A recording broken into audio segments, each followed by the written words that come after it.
Hello everyone, Eva here, and welcome to the next episode of Art Side of Life, where I chat with inspiring artists and create various art-related videos.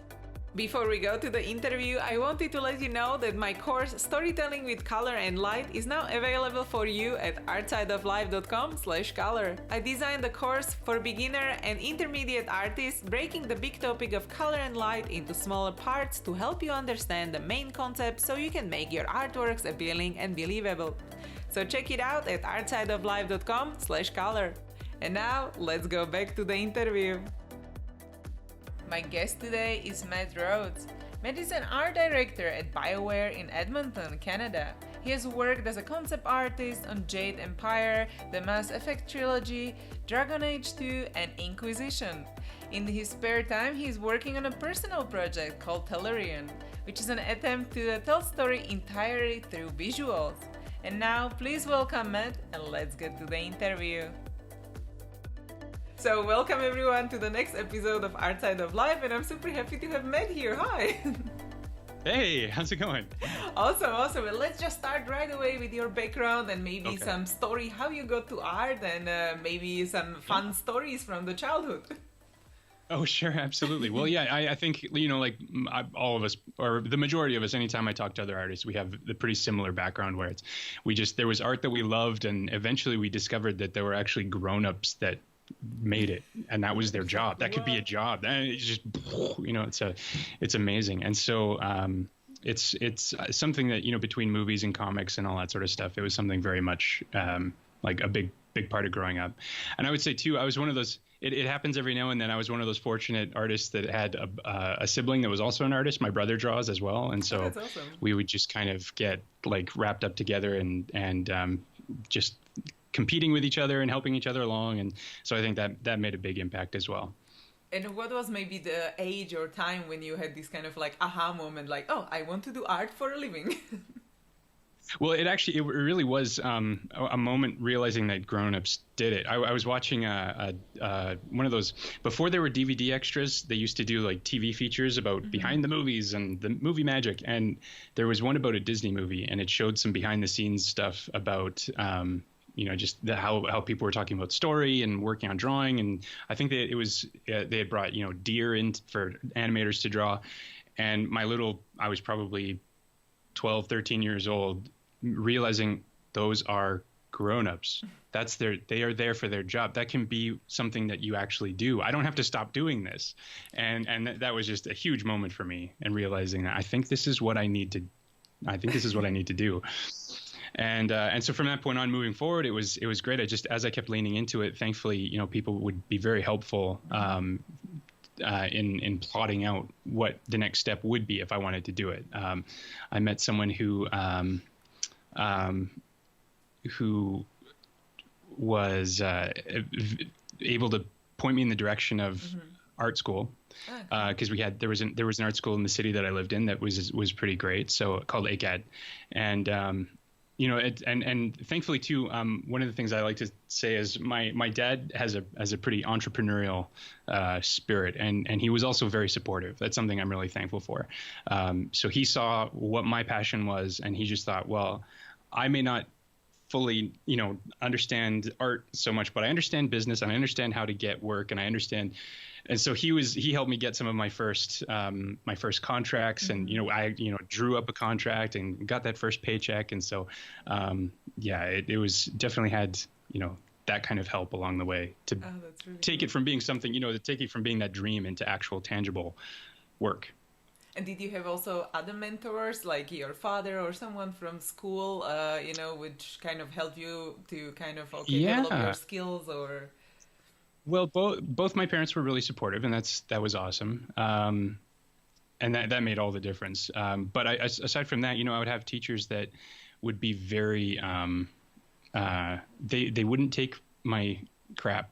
They could, sometimes if I was acting lazy, or if I was trying to hide. I had some teachers who would say, for example, one of them, I saw back in high school, I saw some Glenn Keane drawings for Tarzan.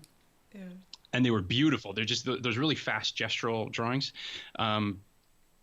and so I was trying to emulate that style. So it's like the really messy line work and all that. And one teacher came along, he's like, okay, that looks cool, but which line do you want me to look at?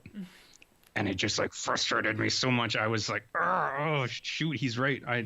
I'm hiding. Like Glenn Keane can do it with confidence because he's all about, he was doing the gesture, but for me, I was just hiding in lines. So it's like, whichever one's the most accurate, just pick that one and pretend that that's the one that I meant. And so from that point forward, I really tried to make a concerted effort to just draw one line, and either it works or it doesn't, but there's no hiding. So moments like that really helped. And was there something which helped you develop your art style because you have like really recognizable, artworks, or how did it go along the way when you find yourself? Sure. Yeah, well, I know that's one that I get. A question that a lot of people tend to ask, because it's the way that I work seems kind of counterintuitive to the AAA video game concept art world. But here's how I like to describe it: is that it's while it may look like cartoons, what it really is blueprints. It's the result of working for years and years and years with a development team, where model builders need accurate description and detailed information. And so while a highly rendered painting can work, and I could spend a week painting a single costume in all the detail that they would need, a line drawing can act as the blueprint, because what's most important is shape. And in the design hierarchy of how things work, shape is right at the top. And line can do that faster than anything to me. And so what it's attempting to do is to be absolutely specific and confident about shape as much as possible, to remove that question to take that question onto my shoulders so that they don't have to guess. Because often that's something that model builders are really left to do a lot, is guess. There's a beautiful swoosh of brush strokes, and it's like, I need to build an actual concrete thing out of this. What is this? And so I've had enough 3D model builders say, what is this? That it's just a way of trying to get very, very specific in a timely fashion. And then it just happens to look like that. And does it different between when you work in a production and the projects for yourself? Like this art process, do you always start from a line work or a composition with like values? Right. Well, yeah, I think I really start with the quick and dirty thumbnail sketch, and I actually really like how Samantha Youssef put it at one point, because she's the former Disney animator and ballerina, a really awesome life drawing trainer, and she was saying, I don't draw a line. She's drawing lines, but she's like, I don't draw a line, I draw form. And I think that was putting it really well, because it's you figure out your composition at the thumbnail level, and then what I like to do, I don't have the I don't think I have it in me to do the Kim Jong-gi thing of basically a human printer and expand and elaborate. I build a really rough, and then a slightly more cleaned up skeleton on top of that, and then then the anatomy with muscles on top of that, and then costume on top of that, and then inks on top. Like I'm pretty methodical with it. But the final goal, I think. Here's another aspect, is that to me the final goal and the final purpose of any image is the story that's being delivered.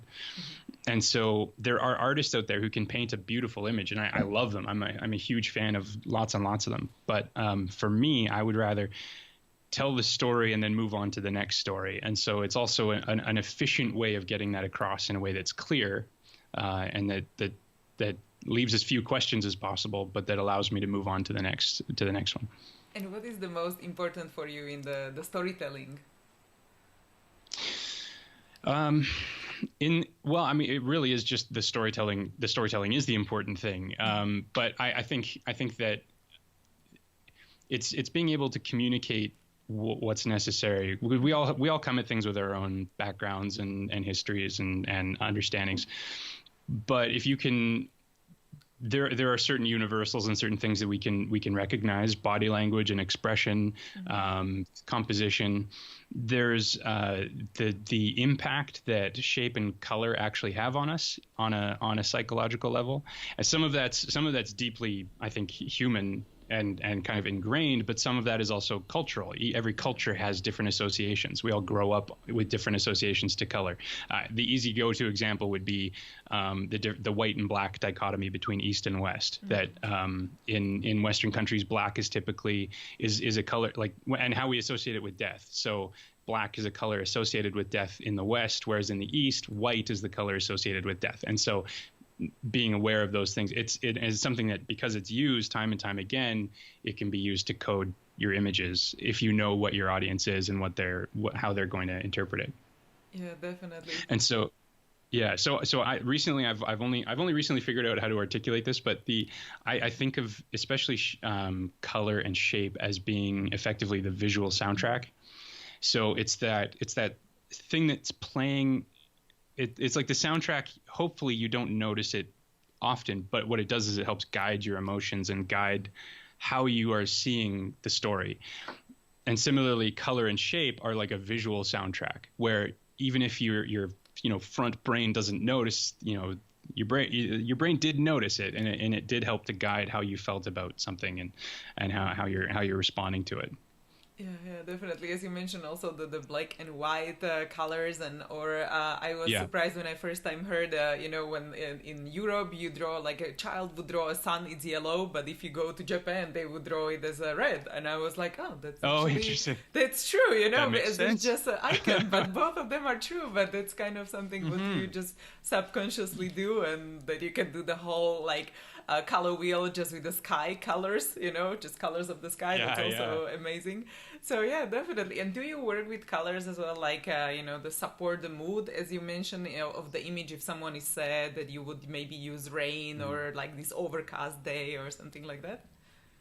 Yeah, definitely. I think lighting is actually one of my favorite parts of every image. And again, the way I come at it is very much a byproduct of just working in game concept art, because I have some painter friends who, to them, they are painting light and they're painting. I'm in Photoshop. I'm kind of building my images like a 3D artist or a level artist would build a scene, where it's place a light and then see where that light goes out and well, in the old days, I should say, place a light and see where that light bounces, and where you need a bounce light, put in another light and show where that bounces. So I don't actually often plan my lighting scenarios in images. I might have a loose idea, but I actually like to be surprised by that process a bit. So I'll have broad strokes, an idea of, okay, I want this to be overcast, or I want to have a sunset light going on here, or just like hot sunlight, and then just shine the light somewhere and see where it falls, and it's fun. It's a fun process. It's a good challenge, and it's a fun to try to break down and be trying to think in 3 dimensions. Where does the light stop? And again, the somewhat cell shading nature of the work that I end up doing is a result too of trying to be pretty direct. I'll sometimes do soft lights, but I kind of, it's like almost the personal challenge of just a nice crisp line of, can I decide where the light really cuts off and make a hard call? And use it for composition as well and all of that. Yeah, and I think it's become a bit of a it's become a bit of a crutch, but the idea of putting in light and there's always this long process of just balancing all my layers to make sure that first of all the lighting scenario isn't getting in the way of silhouette, because the silhouette is the shape, and it's like the primary delivery mechanism of the story. That's where you're getting body language and gesture, and that's how you're able to tell what's actually going on in the image. So as long as the lighting scenario supports the emotional beats of the story, and it supports the soundtrack of the story, and it also doesn't get in the way of or obfuscate the silhouette, then it's probably going to work. It should be okay. Yeah, and are you very organized as well with your lighting system? Like if you're working in digital software, like you have like these are Yeah. the highlights, these are the shadows and layers for everything Yeah, and every yeah. character. I am now. I used to not be, and I have since learned my lesson. Over the years, I've become far more disciplined because anytime I've had to go back and make changes to an image or adjust things, having things still malleable has saved me a lot of time. Because I used to be I just constantly would flatten everything.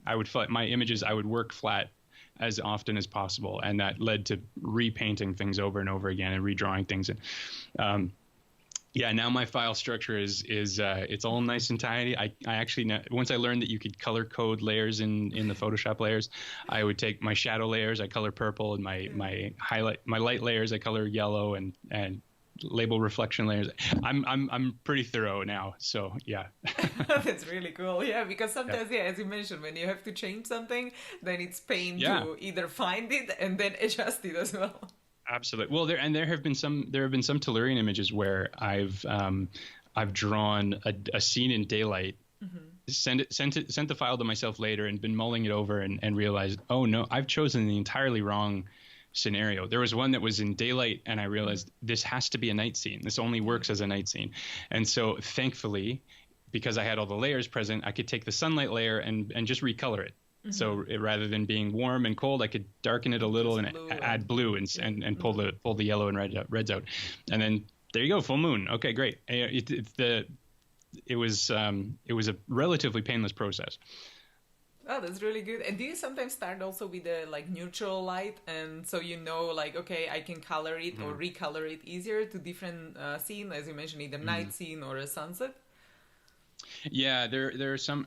It's kind of a joy sometimes to paint in those neutral environments where it really does just become about the shape and the color temperature and all that stuff. Where because doing highlights and stuff, it's another layer of drawing on top of the drawing. So it comes with its time and effort.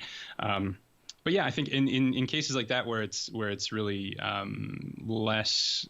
Where the light is a little bit more universal, it really is then a silhouette game, and making sure that you're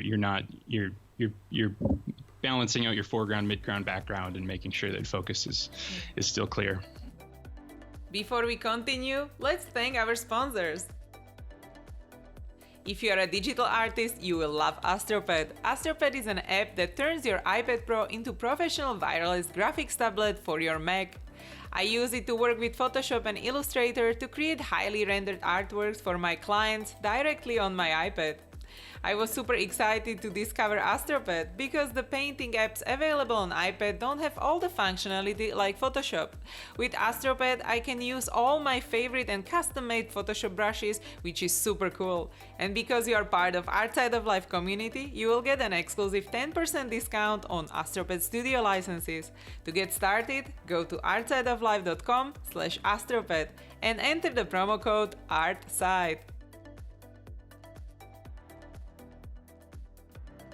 Are you looking for a top quality print shop and online store to sell your art prints? Then you should definitely check out InPrint. InPrint has been helping artists print and sell gallery quality prints of their work all over the world for over a decade. Created by artists for artists. InPrint ensures that you as an artist get your artworks printed in the highest quality and you earn the highest percentage compared to the others in the industry.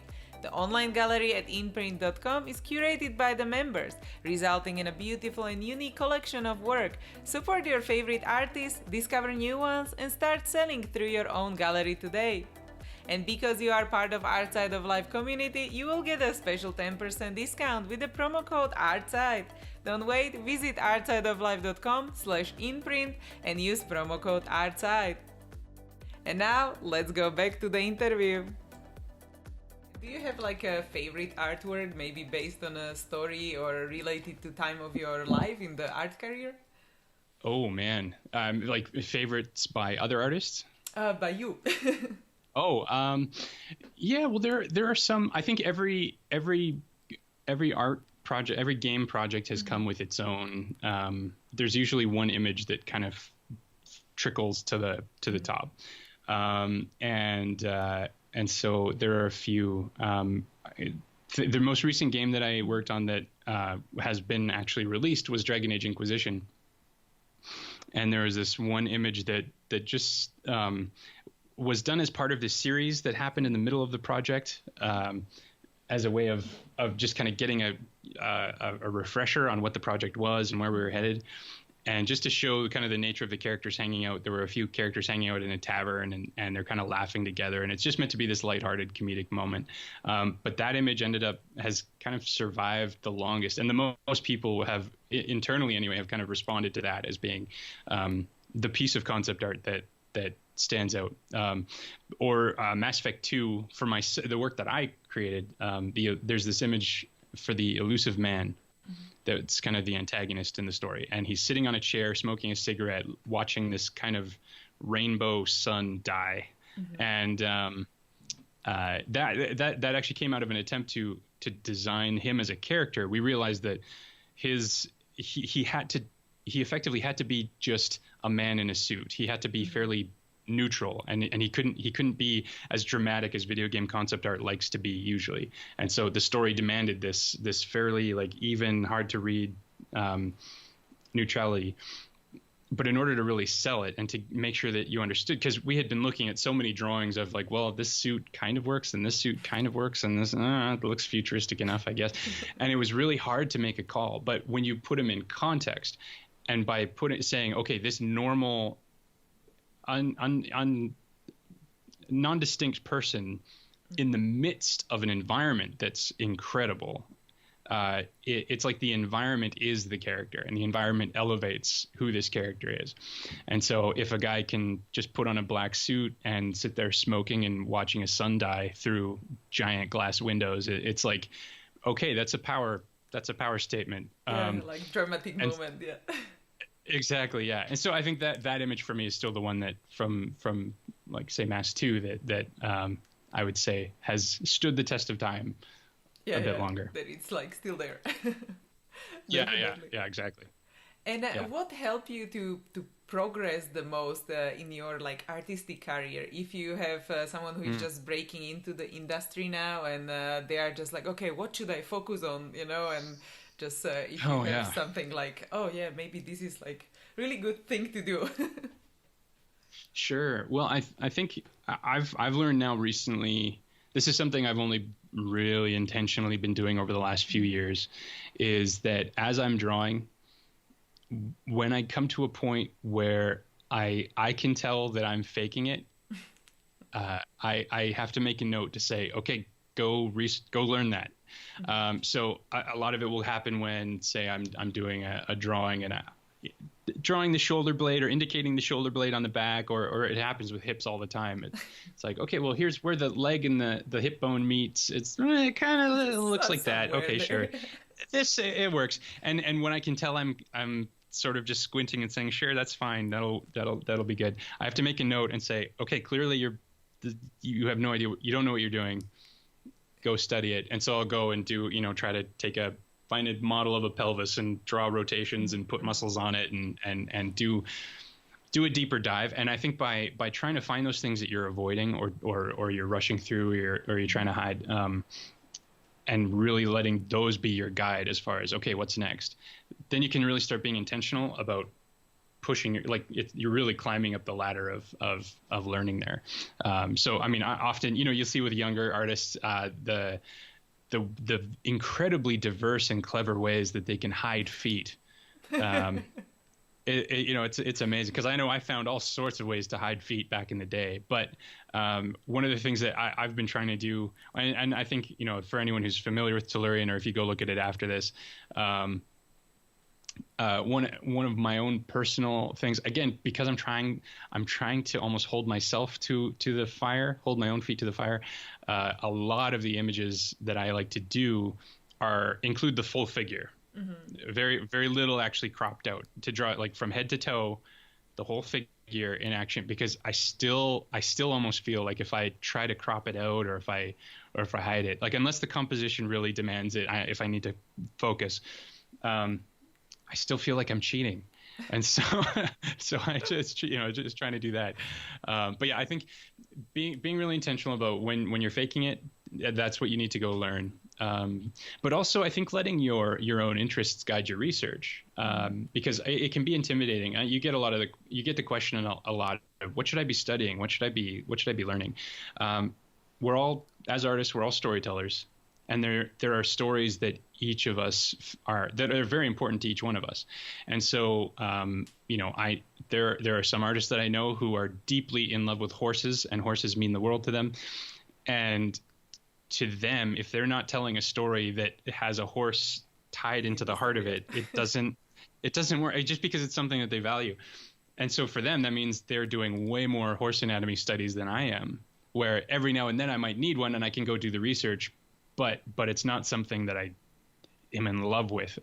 And so I think there's this element of finding those things that you are really passionate about and letting yourself indulge in those. Let yourself indulge the research on those. Like this one artist that I worked with, he was in love with tanks, like just military technology. There's something about the strange, heavy goofiness of it that he was always in love with. And so he would just draw tanks from all sorts of wars and it was just meticulous detail and all that.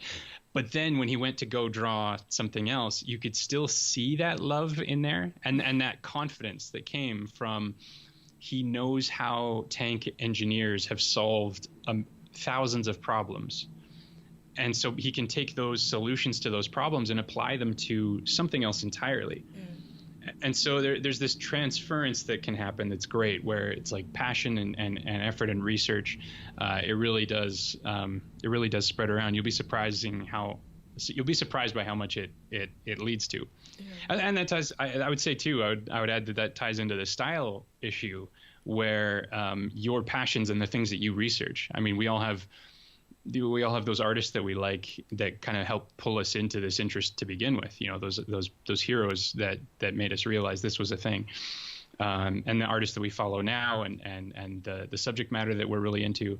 And by studying that and by researching that will also end up dictating what your style is. Yeah, and did you find also your passion or specialization or this kind of thing like this, or was there something else? Like how did you find your passion? Yeah, well, I came at things. Mine is very fairly simple. For me, it is really people. So I spend most of my research and study time doing anatomy studies and faces and performance, like drawing. I try to draw like dancers and stage actors and things like that, where you're really trying to tell the story with the whole body. And so that's something that means a lot to me. But I also, my dad actually was a tailor for 11 years. Mm-hmm. And he worked out of the home. And so we were surrounded by clothes. And one thing that he was actually really passionate about was this idea of crafting an image, crafting a message through clothing. Mm-hmm. And so while he was mostly doing men's suits, just the choice of color and material and shape, you could actually portray a particular message. You could put on a suit that said, "I am dependable and trustworthy," or you could put on a suit that said, I am made of iron and nothing, and I cannot be negotiated with." And there were messages that can be made. And so that at a young age taught me just what storytelling potential even just clothing had.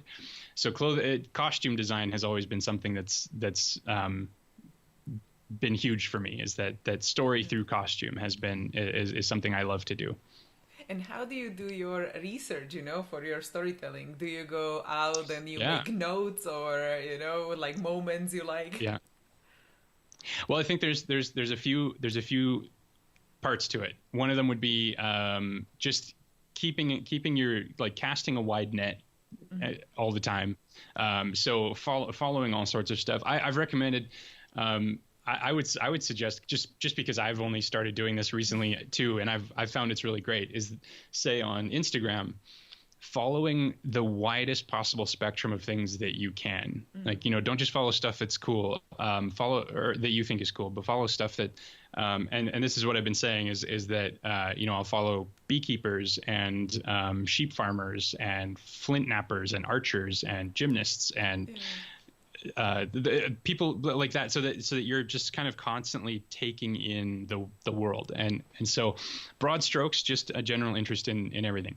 But then when it comes to, let's say, drilling down on costumes, for example, there's I am a big fan of historical costumes, and so trying to find the context of there are certain motifs and images that we all know, but we don't often know the reason behind them or the origin behind them.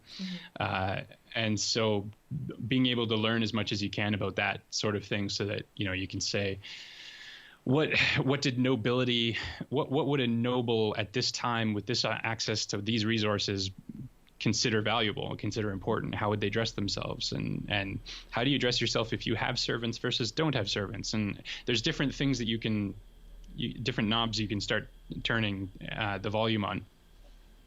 But then also, I just, because I'm a big fan of storytelling. I love watching behind the scenes conversations about film costume, because they always have great insight into why they pick materials and what they're attempting to do to support the story through costume.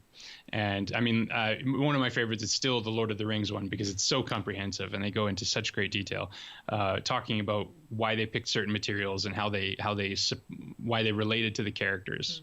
And it's just it's huge, and it really all goes back to intentionality. Just being intentional, where we have this opportunity. I think you can just make up what you want, and that will usually just be fine, but it will only ever be fine. From everything from costume design to composition. If you think of composition as where you place your camera, if you watch the work of cinematographers, the good cinematographers, they think about the why of every time they place the camera and every lens they choose and every scenario they set up. There is a reason, and it might even be somewhat arbitrary, but they have at least picked a reason that's consistent with the story from their perspective. And it's that intentionality that I think makes a huge difference. And do you have like a favorite movie with this composition or camera angles from the old movies, maybe?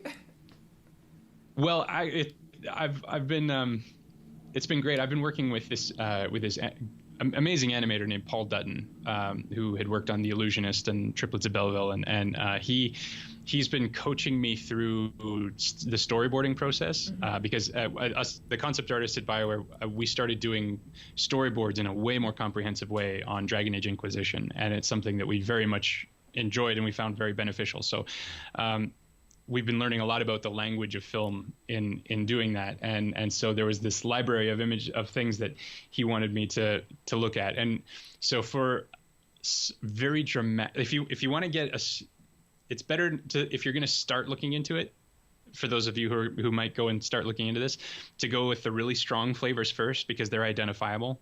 And so, like, working today, Roger Deakins is a cinematographer who has a very distinct voice. He has very stark, usually very simple compositions, and he works very, like, his most iconic shots are usually in silhouette. So like Skyfall or True Grit or Blade Runner, the recent Blade Runner. And I'm pretty sure, I'm pretty sure that was him. Or so. if you go back to like the black and white area, there's a movie called The Third Man, and it's a film noir, and it's really exciting. It's a cool one, but it because it's film noir and it's very dramatic. They'll have, like, a character running down the street and then a shadow cast on a 3-story building behind them, and it's a lot of silhouette, really dramatic angles and shadow play. And so I would say The Third Man's a good one to watch for just telling the story visually with just a shot. Yeah, I have to put it on my list. I haven't seen that either. So Yeah, yeah. yeah, and going back to your art career, maybe at the beginnings or during the time, Hmm. have you ever had like a hard time when you had to figure out something like, or maybe you were not sure what you want to do, or maybe what was the hardest time of your art career? Oh, I know that one for sure. I talked a little bit about this. I was lucky enough to give a talk at my old art school, and I was able to pass this on. I feel like I want to pass this on to as many people as possible. So this is good to talk about. I crashed and burned at one point, and it was maybe about say 6 or 7 years ago now, maybe 6 years, and it was for at the time for some reason I felt like I couldn't actually I couldn't draw. I'd put my pencil on the paper and nothing would come out. It would just be absolutely nothing. I could draw things at work as needed, but there was no drive, no passion, no push, and I would seize up. It was almost literally like I could make lines on a page, but I couldn't do anything. I couldn't even draw a face. Mm-hmm. And it really freaked me out. It was because it was genuine. It's genuine. I couldn't do it. And so in talking to putting the question out to the art community, but mostly in talking to my wife about it, she helped me realize that I had oversaturated myself in the world of art. And so I was constantly taking in the artwork of other people. And I realized that one of the things that would hit me was, let's say, the example I'll use, because it's arbitrary, but now it's stuck in my head, is a giraffe. I'm going to draw a giraffe. Okay, fine. As soon as my pencil would hit the paper, my brain would go to 7 other or 20 other illustrations of giraffes that were way better than anything I knew I could do. Mm. And I think the world doesn't need another one of these. Like we already have this. I'm not adding anything to the world. And so it was impossible to make personal work for that, because I just really like telling stories, but there's that feeling that it's all been drawn before. Every knight in shining armor, every dragon, every alien, unless I want to get into just pure abstraction, but that's not really, that didn't feel edifying. And so I just thankfully unplugged. I stopped taking in artwork and I started doing other things, and I started going for more walks in the forest, and I started some pretty amateur gardening. It's still pretty amateur, or taking trips out to the mountains or whatnot. And I found that actually really helped to reset. And so now I feel like I it's part of the reason why I cast a wide net as far as my research and reference material goes, because I think just maintaining an interest in lots and lots of stuff and stuff outside of art is helpful, because then you become the filter. Because if you're looking at other people's artwork, it can be great and amazing and totally inspiring and beautiful, but you're looking at the post-filtered world. Like they've looked at their research and their ideas and their inspiration, and they've filtered it into something new. How they see their world, yeah. Exactly, yeah. And so I think it's important for myself to take in real stuff and to take in other stuff that's interesting, so that my own brain can filter it in its own way. And plus too, I think there's an element of release, of saying, I quote the designer Milton Glaser all the time, because this is one of my favorite quotes, is that I don't want to be original, I just want to be good. And it's so freeing, because you realize, if everybody draws, well, you look at the art contests that go on where it's like Mermaid or Star Wars, like May the Fourth be with you, whatever. Not a single person draws a stormtrooper the same way. Not a single person imagines a mermaid the same way or draws a mermaid. Each one of us, just by virtue of our inspirations and our techniques and our histories and just the shape of our hands, we're all going to bring something different to the table. And so it always feels like worth just trying. Yeah, definitely. And do you have something you do daily which contributes your success and freeing your mind and all of that, like maybe meditation or... Right. Well, I do try to, I am drawing pretty much every day. And I don't do research and reference stuff every day, but I do try to do life drawings on even just from photo reference if I can't get to a session, which is usually, even just from photo reference if I can do it. But outside of art, I've just been trying to be really intentional about spending time. Like for example, I have kids, so just blocking everything out and spending time with them, or blocking everything out and spending some quality, like just good time with my wife and hanging out. So that I have these moments that are completely separated from the art world, and that where, that is not, it's a good reminder that that's just one thing I do. That's not my identity. And I think in separating art from your identity, that it frees you in a big way. Yeah. And do you work 5 days a week or 7 days a week, or do you always take a weekend off? Yeah. Well, I work 5 days a week. So for Tellurion, it's being able to get a few hours a night, a few nights a week, and so it's a very drip feed kind of a project. So I would honestly, if I was working on it full time, I would probably be doing at least 2 or 3 images a day.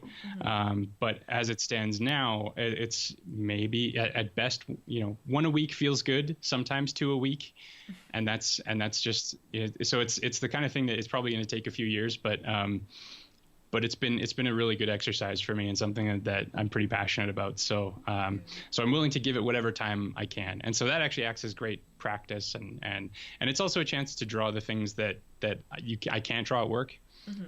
Which really helps, because there's a lot of restrictions in video games as far as what's technically possible and technically buildable, that it's nice to stretch out of a little bit. With this story, you started with the characters or the environments, or what was the trigger for this project? Yeah, well, it was very much the story.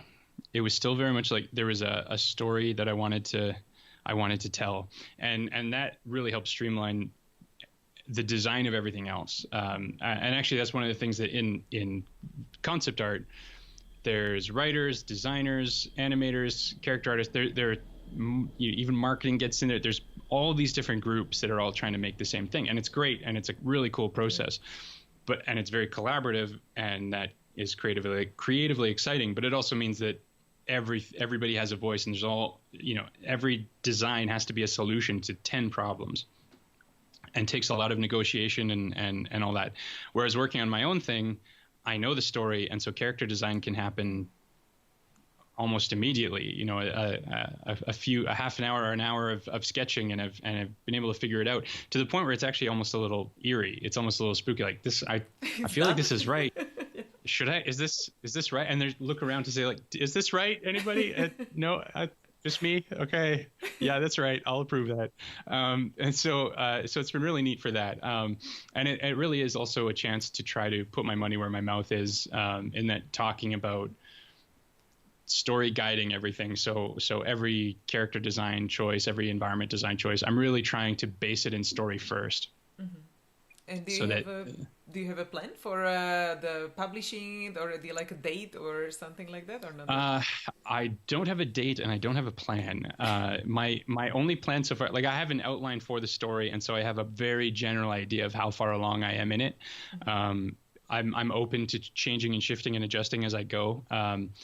But I think when it's done, I would like to publish it for sure. I just don't know what form that will take yet, whether that will be through a publisher or a Kickstarter, or who knows. I'm not sure yet. Still exploring options, so we'll see. And do you have some experience from this project, maybe as a tip, like what to avoid? Well, thankfully so far, not hugely yet. I mean, it's the nice thing is it's been the most ambitious thing I've ever taken on, mm-hmm. and this has been by far the most personal work I've ever made in my life, mm-hmm. And thankfully I haven't been getting tired of it, and I haven't wanted to stop yet. So I'm just gonna keep going. There are images within Tellurion that now, looking back, I can say, maybe I would have done that differently, or maybe I could have combined those or whatnot. But I'm really also trying to have a very forward thinking, like, just keep going kind of mindset, that once an image is done, it's done, and I can't go back and change it. It's finished. Move on to the next one. And so I'm trying to take each lesson and move forward. And so it really has actually helped to streamline my process and make my process more consistent, because I've just realized, oh, if I had given myself that step, maybe I could have avoided that problem. Or if I had, so I think I'm definitely learning more and more as I go along. And it is kind of funny to look at the first images and realize that at this point, those were a year and a half ago. And I'd like to think it's still consistent, but I can still see how naive I was when I started. Did you also like a color script and a storyboard and all of that before you started the project, or more like, okay, dive in?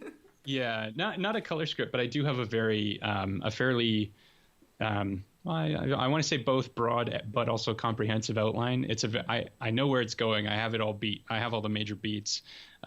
But in the kind of moment by moment, drawing to drawing, I have a lot of freedom to explore. And if I get inspiration, then I can usually find a way to weave it in.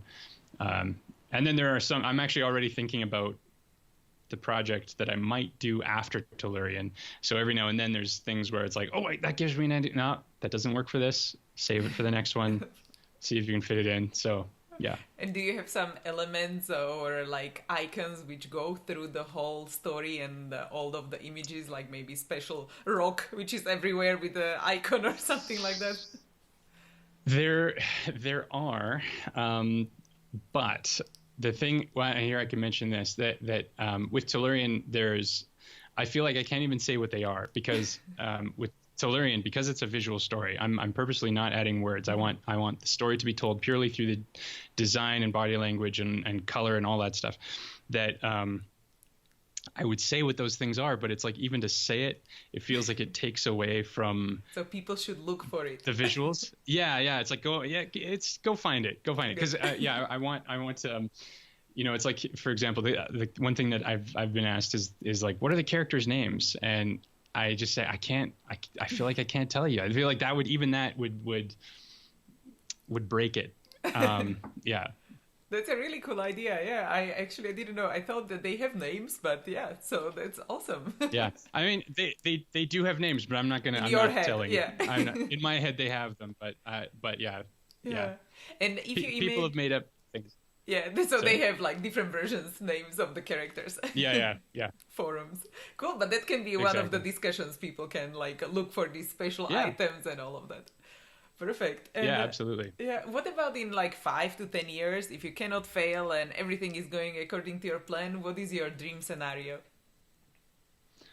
If this all works out super well? Yeah, not only this project, but any other projects, or basically if you can do whatever you want. Sure. Well, in 5 to 10 years, honestly, I'm very thankful to be able to say this. I'm in a pattern that I would be happy to hold for that long. I'm really enjoying my work at Bioware, and I am really enjoying having a side project to work on in my spare time, and to tell my own stories, not to be telling someone else's stories. And so I could see doing this for quite some time. Eventually, if Tellurion ended up doing surprisingly, shockingly well, and I could actually devote myself full time to creating things like it, I would probably really have to think about that long and hard. I would definitely have to consider that, but we'll see. And what about the really far in the future? What would you like to be remembered for in like 100 years and more? Yeah. Well, I think that that is a good one. It's funny. I think this is. I know this is the podcast is called The Art Side of Life, but I guess life is included in the title, so we can talk about this. That years and years ago, I realized when my first child was born that there was this definitive moment where I was trying to work on a personal project earlier. It was actually the project that eventually became Tellurion. I made an attempt at it years ago that didn't work. But I had this realization that I had to kind of choose, do I want to put this aside for now and focus on my kids, or do I want to, take some time away from my kids to focus on this? and I put the project on the shelf, and I'm so glad I did. I mean, because I mean, at this point now, my kids are a little older. They go to bed at a regular time. I have much more legitimate time to make art.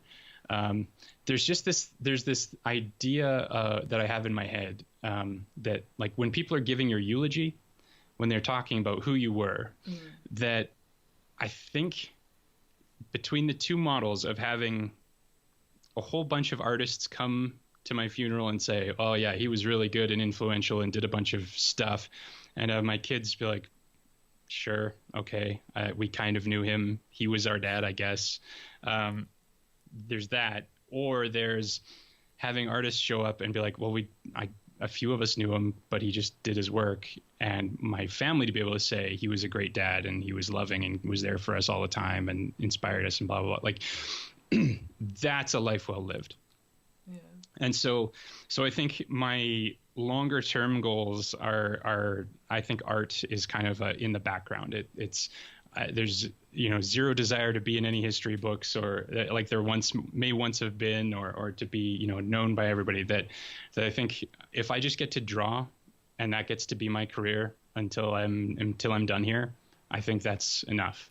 If it means that I get to support my family and be there for them. So yeah. It is part of you, and but it's not just the only thing. Yeah.